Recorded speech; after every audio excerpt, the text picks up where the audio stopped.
Bueno, nos preparamos bastante para lograr el objetivo. Lamentablemente no se pudo, pero con el subcampeonato tendremos que mantenernos pues, hasta que llegue otra nueva copa, que vamos por la revancha con ellos.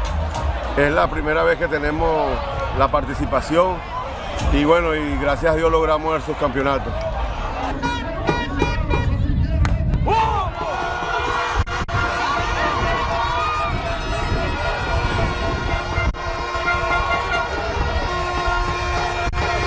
Agradecido con el pueblo de Aruba por darnos la oportunidad de nosotros participar en la Copa ABC y demostramos de que en verdad podemos y siempre echar para adelante y que tenemos un grandioso equipo para lograr lo que nosotros nos pongamos en el camino.